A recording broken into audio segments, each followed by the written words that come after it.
Jadi berangkatlah Israel dengan segala miliknya, dan ia tiba di Beersheba. Lalu dipersembahkannya korban sembelihan kepada Allah Ishak ayahnya. Berfirmanlah Allah kepada Israel dalam penglihatan waktu malam. Yakub, Yakub. Sahutnya, Ya Tuhan. lalu firman-Nya, Akulah Allah, Allah ayahmu. Janganlah takut pergi ke Mesir, sebab aku akan membuat engkau menjadi bangsa yang besar di sana. Aku sendiri akan menyertai engkau pergi ke Mesir, dan tentulah aku juga akan membawa engkau kembali. Dan tangan Yusuflah yang akan mengatupkan kelopak matamu nanti. Lalu berangkatlah Yakub dari Beersheba, dan anak-anak Israel membawa Yakub, ayah mereka, beserta anak dan istri mereka, dan mereka menaiki kereta yang dikirim Firaun untuk menjemputnya. Mereka membawa juga ternaknya dan harta bendanya yang telah diperoleh mereka di tanah Kanaan. Lalu tibalah mereka di Mesir, yakni Yakub dan seluruh keturunannya bersama-sama dengan dia. Anak-anak dan cucu-cucunya, laki-laki dan perempuan, seluruh keturunannya dibawanyalah ke Mesir. Inilah nama-nama Bani Israel yang datang ke Mesir, yakni Yakub beserta keturunannya. Anak sulung Yakub ialah Ruben. Anak-anak Ruben ialah Henoh, Palu, Hezron, dan Karmi. Anak-anak Simeon ialah Yemuel, Yamin, Ohad, Yakin, dan Zohar, serta Saul, anak seorang perempuan Kanaan. Anak-anak Lewi ialah Gerson, Kehat, dan Merari. Anak-anak Yehuda ialah Onan, Shela, Peres, dan Zerah. Tetapi dan Onan mati di tanah Kanaan. Dan anak-anak Peres ialah Hezron dan Hamul. Anak-anak Isakhar ialah Tola, Pua, Ayub, dan Simron. Anak-anak Zebulon ialah Seret, Elon, dan Yahleel. Itulah keturunan Lea yang melahirkan bagi Yakub di Padan Aram anak-anak lelaki serta Dina juga, anaknya yang perempuan. Jadi seluruhnya, laki-laki dan perempuan, berjumlah 33 jiwa. Anak-anak Gad ialah Zifion, Hagi, Shuni, Ezbon, Eri, Arodi, dan Areli. Anak-anak Asher ialah Yimna, Yiswa, Yiswi, dan Beria. Serah ialah saudara perempuan mereka, dan anak-anak Beria ialah Heber dan Malkiel. Itulah keturunan Silpa, yakni hamba perempuan yang telah diberikan Laban kepada Lea, anaknya perempuan, dan yang melahirkan anak-anak bagi Yakub, seluruhnya 16 jiwa. Anak-anak Rahel, istri Yakub, ialah Yusuf dan Benyamin. Bagi Yusuf lahir Manasye dan Efraim di tanah Mesir, yang dilahirkan baginya oleh Asnat, anak perempuan Potifera, imam di On. Anak-anak Benyamin ialah Bela, Bekher, Asibel, Gera, Naaman, Ehi, Rosh, Mupim, Hupim, dan Ared. Itulah keturunan Rahel yang telah lahir bagi Yakub. Seluruhnya berjumlah 14 jiwa. Anak Dan ialah Husim. Anak-anak Naftali ialah Yahzeel, Guni, Yezer, dan Shilem. Itulah keturunan Bilha, yakni hamba perempuan yang diberikan Laban kepada Rahel, anaknya yang perempuan, dan yang melahirkan anak-anak itu bagi Yakub. Seluruhnya berjumlah 7 jiwa. Semua orang yang tiba di Mesir bersama-sama dengan Yakub, yakni anak-anak kandungnya, dengan tidak terhitung istri anak-anaknya, seluruhnya berjumlah 66 jiwa. Anak-anak Yusuf yang lahir baginya di Mesir ada 2 orang. Jadi keluarga Yakub yang tiba di Mesir seluruhnya berjumlah 70 jiwa. Yakub menyuruh Yehuda berjalan lebih dahulu mendapatkan Yusuf, supaya Yusuf datang ke Goshen menemui ayahnya. Sementara itu sampailah mereka ke tanah Goshen. Lalu Yusuf memasang keretanya dan pergi ke Goshen, mendapatkan Israel, ayahnya. Ketika ia bertemu dengan dia, dipeluknya lah leher ayahnya dan lama menangis pada bahunya. Berkatalah Israel kepada Yusuf, "Sekarang bolehlah aku mati, setelah aku lihat mukamu dan mengetahui bahwa engkau masih hidup." Kemudian berkatalah Yusuf kepada saudara-saudaranya dan kepada keluarga ayahnya itu, "Aku mau menghadap Firaun dan memberitahukan kepadanya, saudara-saudaraku dan keluarga ayahku yang tinggal di tanah Kanaan telah datang kepadaku. Orang-orang itu gembala kambing domba, sebab mereka itu pemelihara ternak, dan kambing dombanya, lembu sapinya, dan segala miliknya telah dibawa mereka. Apabila Firaun memanggil kamu dan bertanya, 'Apakah pekerjaanmu?' maka jawablah, 'Hamba-hambamu ini pemelihara ternak, sejak dari kecil sampai sekarang, baik kami maupun nenek moyang kami, dengan maksud supaya kamu boleh diam di tanah Goshen.' Sebab segala gembala kambing domba adalah suatu kekejian bagi orang Mesir."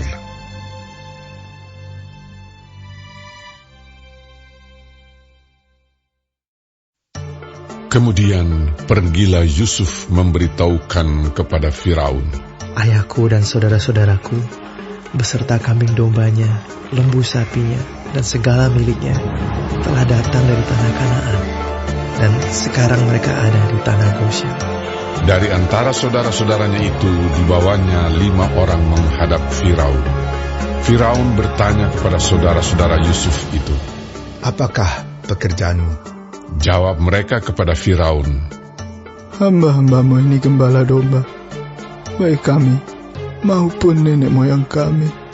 Lagi kata mereka kepada Firaun, "Kami datang untuk tinggal di negeri ini sebagai orang asing, sebab tidak ada lagi padang rumput untuk kumpulan ternak hamba-hambamu ini.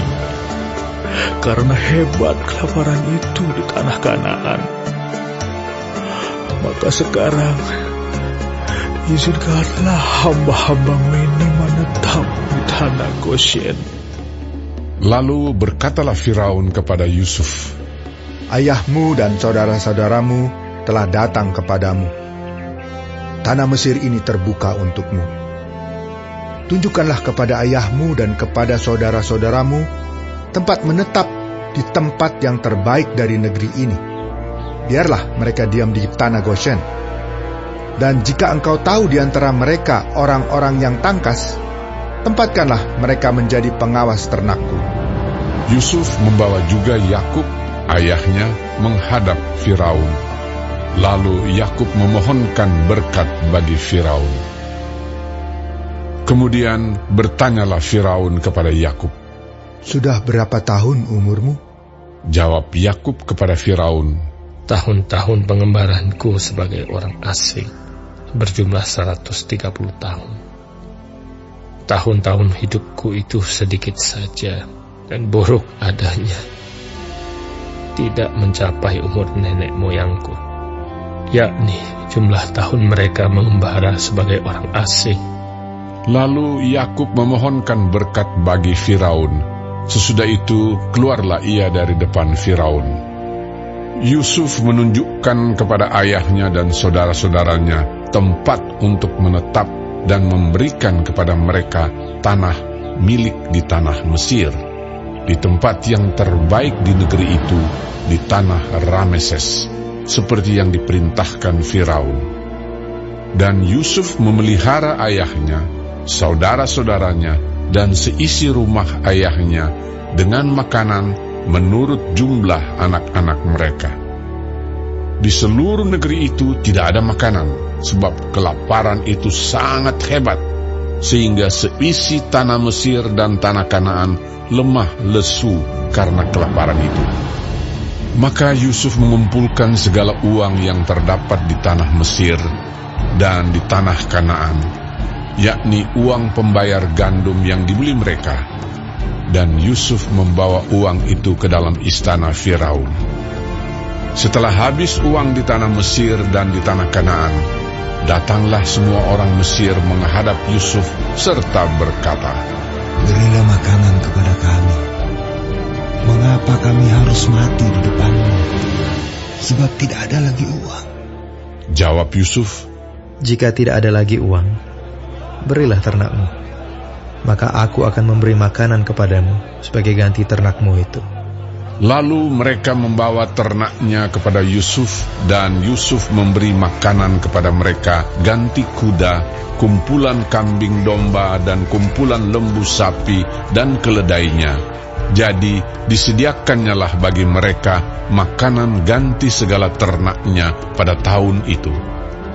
Setelah lewat tahun itu, datanglah mereka kepadanya pada tahun yang kedua, serta berkata kepadanya, Tidak usah kami sembunyikan kepada tuanku bahwa setelah uang kami habis dan setelah kumpulan ternak kami menjadi milik tuanku, tidaklah ada lagi yang tinggal yang dapat kami serahkan kepada tuanku selain badan kami dan tanah kami. Mengapa kami harus mati di depan matamu? Baik kami maupun tanah kami, belilah kami dan tanah kami sebagai ganti makanan. Maka kami dengan tanah kami akan menjadi hamba kepada Firaun. Berikanlah benih, supaya kami hidup dan jangan mati, dan supaya tanah itu jangan menjadi tandus. Lalu Yusuf membeli segala tanah orang Mesir untuk Firaun, sebab orang Mesir itu masing-masing menjual ladangnya, karena berat kelaparan itu menimpa mereka. Demikianlah negeri itu menjadi milik Firaun. Dan tentang rakyat itu, diperhambakannyalah mereka di daerah Mesir dari ujung yang satu sampai ujung yang lain. Hanya tanah para imam tidak dibelinya, sebab para imam mendapat tunjangan tetap dari Firaun, dan mereka hidup dari tunjangan itu. Itulah sebabnya mereka tidak menjual tanahnya. Berkatalah Yusuf kepada rakyat itu, Pada hari ini, aku telah membeli kamu dan tanahmu untuk Firaun. Inilah benih bagimu, supaya kamu dapat menabur di tanah itu. Mengenai hasilnya, kamu harus berikan 1/5 bagian kepada Firaun, dan yang 4 bagian lagi, itulah menjadi benih untuk ladangmu, dan menjadi makanan kamu, dan mereka yang ada di rumahmu, dan menjadi makanan anak-anakmu. lalu berkatalah mereka, Engkau telah memelihara hidup kami. Asal kiranya kami mendapat kasih Tuanku, biarlah kami menjadi hamba kepada Firaun. Yusuf membuat hal itu menjadi suatu ketetapan mengenai tanah di Mesir sampai sekarang, yakni bahwa 1/5 dari hasilnya menjadi milik Firaun. Hanya tanah para imam tidak menjadi milik Firaun. Maka diamlah Israel di tanah Mesir, di tanah Goshen, dan mereka menjadi penduduk di situ. Mereka beranak cucu dan sangat bertambah banyak. Dan Yakub masih hidup 17 tahun di tanah Mesir, maka umur Yakub, yakni tahun-tahun hidupnya, menjadi 147 tahun. Ketika hampir waktunya bahwa Israel akan mati, dipanggilnyalah anaknya Yusuf dan berkata kepadanya, Jika aku mendapat kasih-Mu, letakkanlah kiranya tangan-Mu di bawah pangkal pahaku, dan bersumpahlah bahwa Engkau akan menunjukkan kasih dan setia kepadaku. Janganlah kiranya kuburkan aku di Mesir, karena aku mau mendapat perhentian bersama-sama dengan nenek moyangku. Sebab itu angkutlah aku dari Mesir, dan kuburkanlah aku dalam kubur mereka.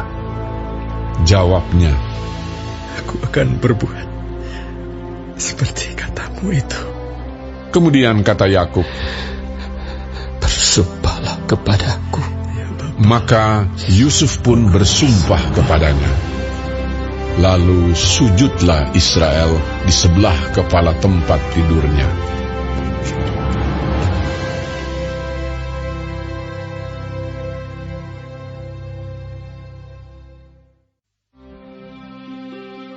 Sesudah itu ada orang mengatakan kepada Yusuf, Ayahmu sakit. lalu dibawanyalah kedua anaknya, Manasye dan Efraim.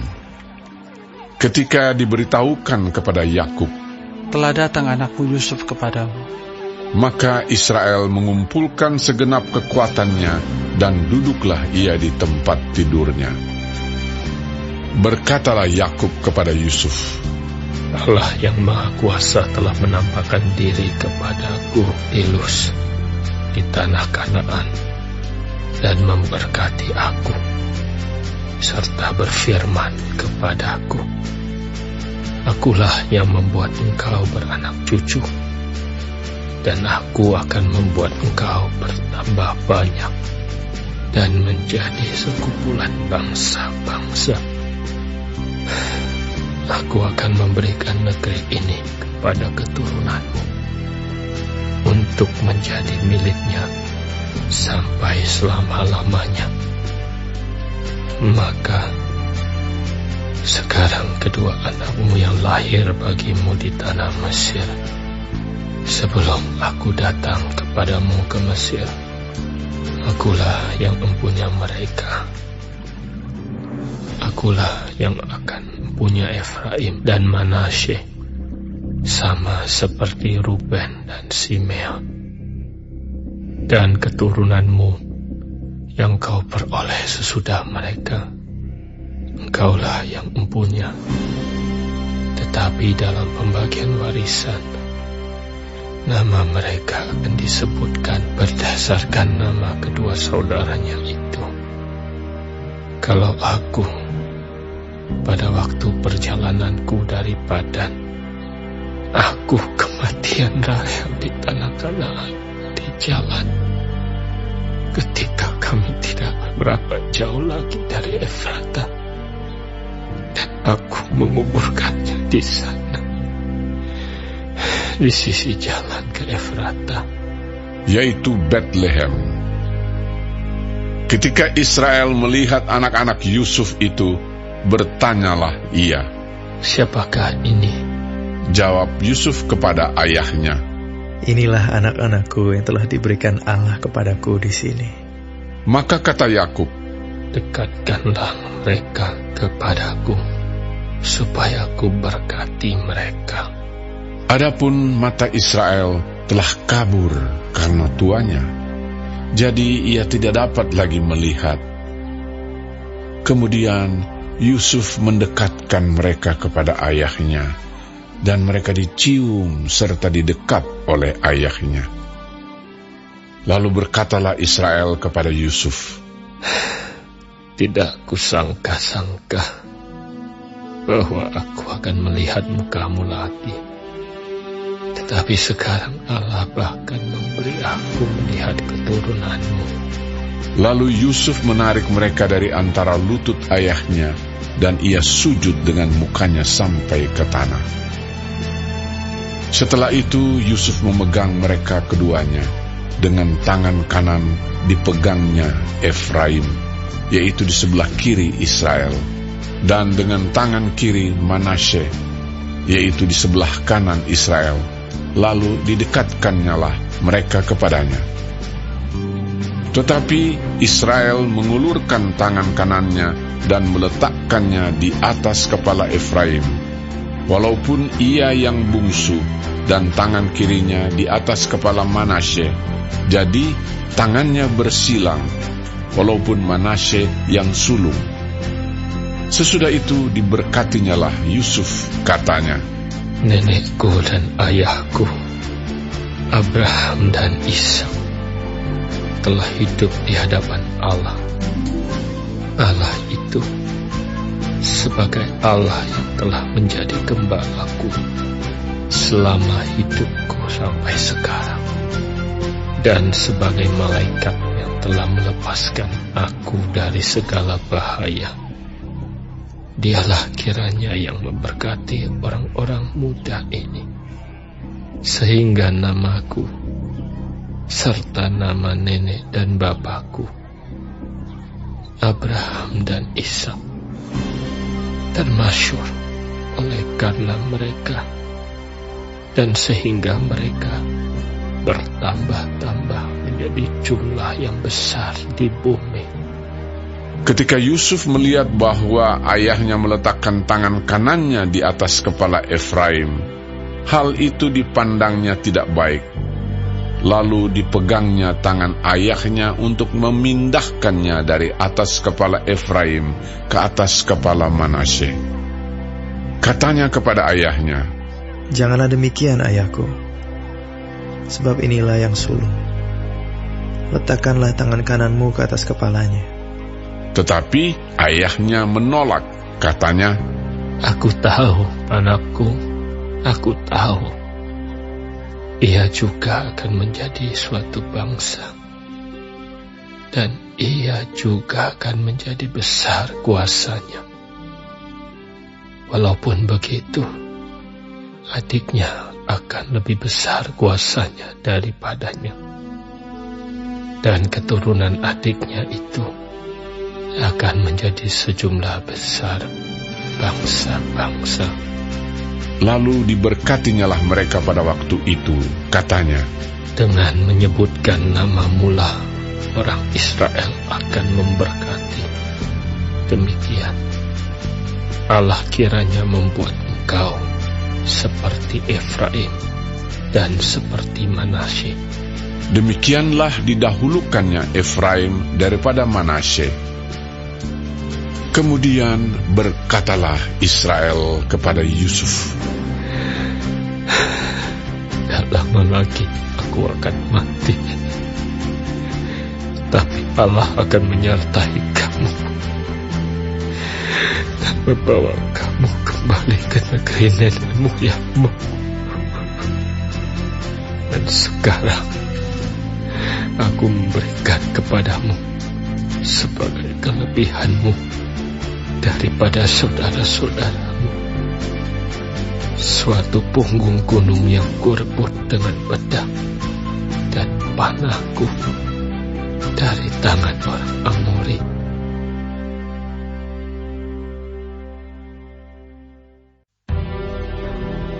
Kemudian Yakub memanggil anak-anaknya dan berkata, "Datanglah berkumpul, supaya aku beritahukan kepadamu apa yang akan kamu alami di kemudian hari.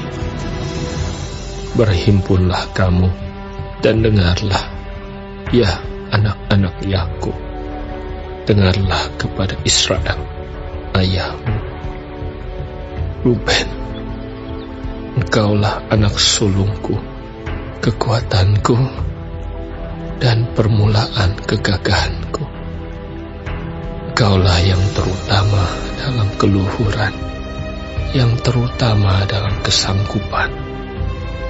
Engkau yang membual sebagai air, tidak lagi engkau yang terutama, sebab engkau telah menaiki tempat tidur ayahmu. Waktu itu engkau telah melanggar kesuciannya. Dia telah menaiki petiduranku. Simeon dan Lewi bersaudara. Senjata mereka ialah alat kekerasan. Janganlah kiranya jiwaku turut dalam permufakatan mereka. Janganlah kiranya rohku bersatu dengan perkumpulan mereka. Sebab dalam kemarahannya mereka telah membunuh orang, dan dalam keangkaraannya mereka telah memotong urat keting lembu. Terkutuklah kemarahan mereka, sebab amarahnya keras. Terkutuklah keberangan mereka, sebab berangnya bengis.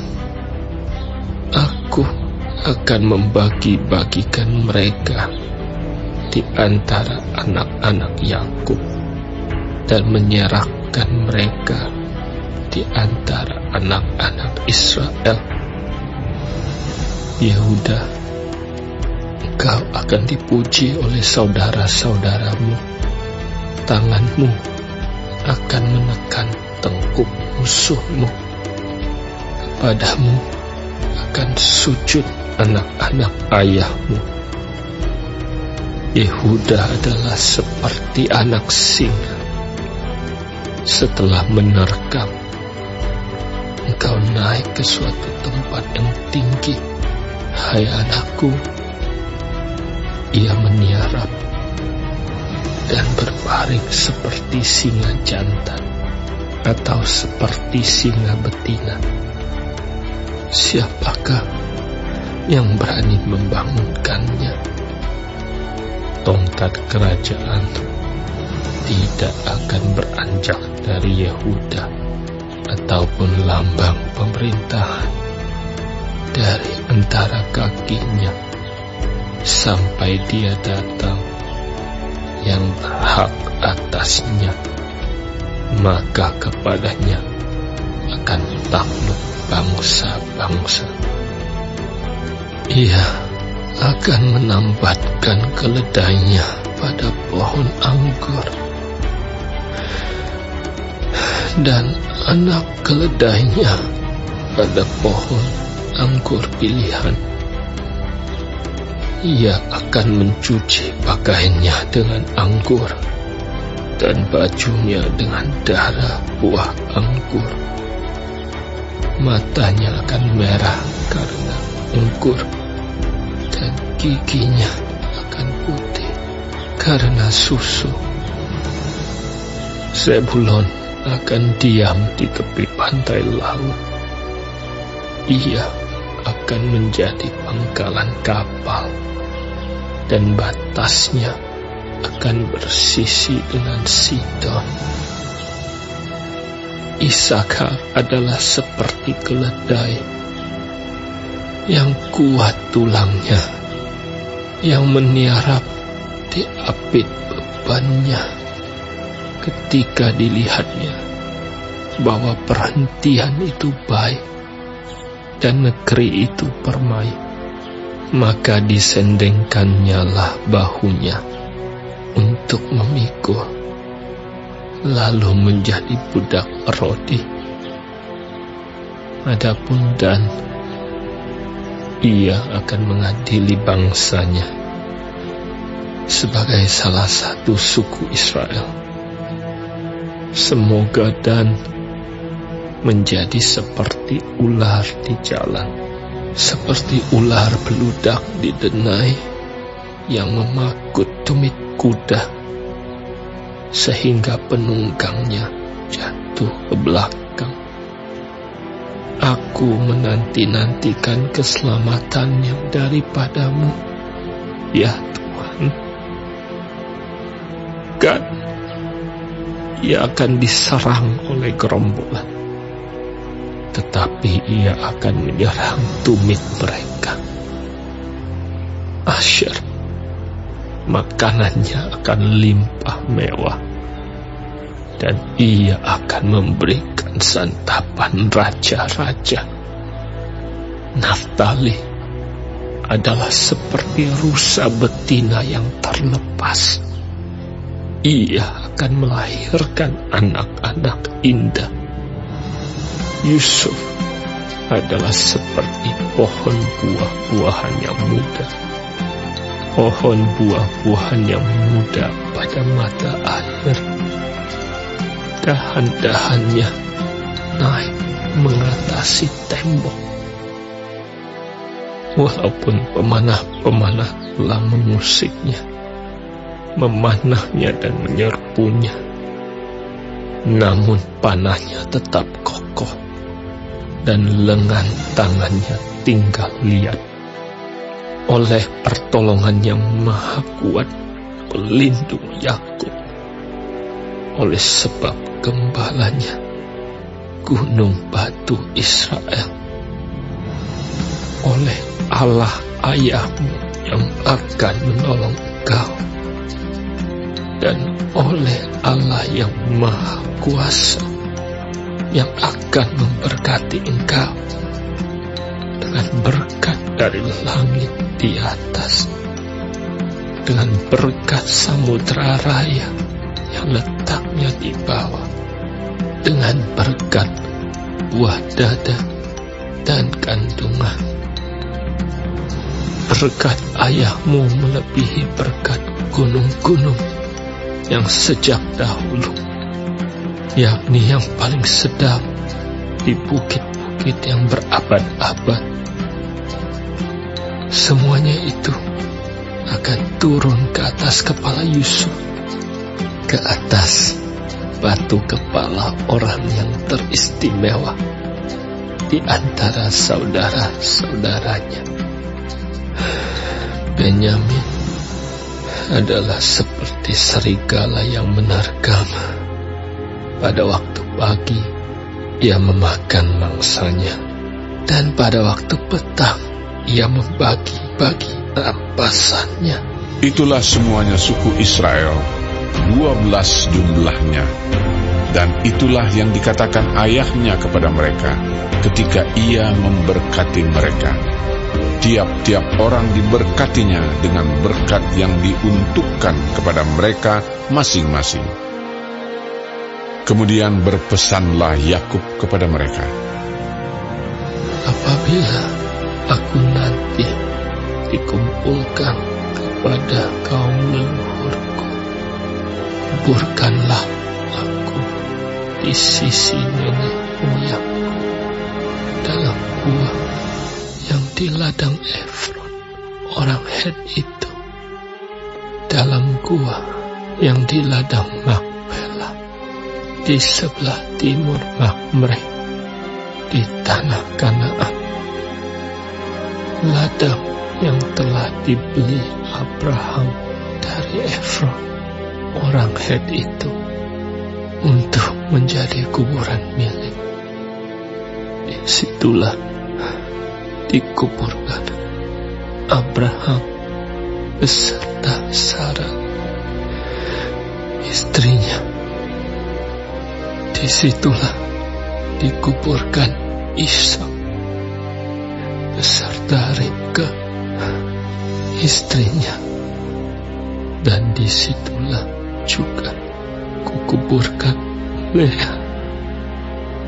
Ladang dengan gua yang ada di sana telah dibeli dari orang Het. Setelah Yakub selesai berpesan kepada anak-anaknya, ditariknyalah kakinya ke atas tempat berbaring, dan meninggallah ia. Maka ia dikumpulkan kepada kaum leluhurnya.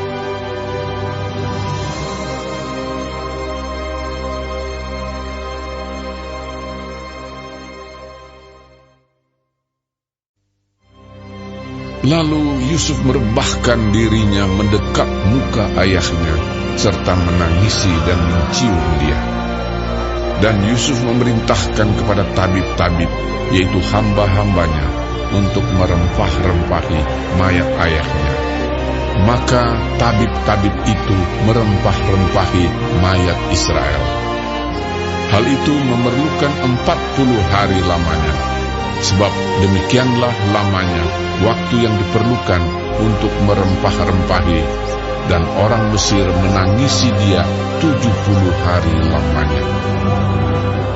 Setelah lewat hari-hari penangisan itu, berkatalah Yusuf kepada seisi istana Firaun, "Jika kiranya aku mendapat kasih-Mu, katakanlah kepada Firaun bahwa ayahku telah menyuruh aku bersumpah.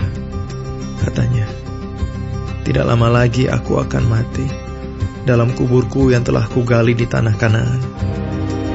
Disitulah kau kuburkan aku. Oleh sebab itu, izinkanlah aku pergi ke sana, supaya aku menguburkan ayahku. Kemudian aku akan kembali." Lalu berkatalah Firaun, "Pergilah ke sana, dan kuburkanlah ayahmu itu, seperti yang telah disuruhnya engkau bersumpah." Lalu berjalanlah Yusuf ke sana untuk menguburkan ayahnya, dan bersama-sama dengan dia berjalanlah semua pegawai Firaun, para tua-tua dari istananya, dan semua tua-tua dari tanah Mesir, serta seisi rumah Yusuf juga, saudara-saudaranya, dan seisi rumah ayahnya. Hanya anak-anaknya serta kambing domba dan lembu sapinya ditinggalkan mereka di tanah Gosen. Baik kereta maupun orang-orang berkuda turut pergi ke sana bersama-sama dengan dia, sehingga iring-iringan itu sangat besar. Setelah mereka sampai ke Goren Haatat yang di seberang sungai Yordan, maka mereka mengadakan di situ ratapan yang sangat sedih dan riuh, dan Yusuf mengadakan perkabungan 7 hari lamanya karena ayahnya itu. Ketika penduduk negeri itu, orang-orang Kanaan, melihat perkabungan di Goren Haatat itu, berkatalah mereka, "Inilah perkabungan orang Mesir yang amat riuh." Itulah sebabnya tempat itu dinamai Abel Mizraim, yang letaknya di seberang Yordan. Anak-anak Yakub melakukan kepadanya seperti yang dipesankannya kepada mereka. Anak-anaknya mengangkut dia ke tanah Kanaan, dan mereka menguburkan dia dalam gua di ladang Makpela, yang telah dibeli Abraham dari Efron, orang Het itu, untuk menjadi kuburan milik, yaitu ladang yang di sebelah timur Mamre. Setelah ayahnya dikuburkan, pulanglah Yusuf ke Mesir. Dia dan saudara-saudaranya dan semua orang yang turut pergi ke sana bersama-sama dengan dia untuk menguburkan ayahnya itu. Ketika saudara-saudara Yusuf melihat bahwa ayah mereka telah mati, berkatalah mereka, "Boleh jadi Yusuf akan mendendam kita dan membalaskan sepenuhnya kepada kita segala kejahatan yang telah kita lakukan kepadanya." Sebab itu mereka menyuruh menyampaikan pesan ini kepada Yusuf. "Yusuf, sebelum ayahmu mati, ia telah berpesan, beginilah harus kamu katakan kepada Yusuf, ampunilah kiranya kesalahan saudara-saudaramu dan dosa mereka, sebab mereka telah berbuat jahat kepadamu. Maka sekarang ampunilah kiranya kesalahan yang dibuat hamba-hamba Allah ayahmu." Lalu menangislah Yusuf ketika orang berkata demikian kepadanya. Juga saudara-saudaranya datang sendiri dan sujud di depannya serta berkata, Kami datang untuk menjadi budak-Mu. Tetapi Yusuf berkata kepada mereka, Janganlah takut, sebab aku inikah pengganti Allah. Memang kamu telah mereka-rekakan yang jahat terhadap aku, tetapi Allah telah mereka-rekakannya untuk kebaikan, dengan maksud melakukan seperti yang terjadi sekarang ini, yakni memelihara hidup suatu bangsa yang besar. Jadi janganlah takut. Aku akan menanggung makanmu dan makan anak-anakmu juga. Demikianlah ia menghiburkan mereka dan menenangkan hati mereka dengan perkataannya.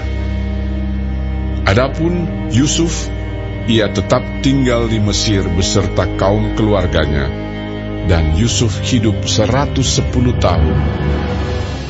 Jadi Yusuf sempat melihat anak cucu Efraim sampai keturunan yang ketiga. Juga anak-anak Makhir, anak Manasye, lahir di pangkuan Yusuf. Berkatalah Yusuf kepada saudara-saudaranya, Tidak lama lagi aku akan mati.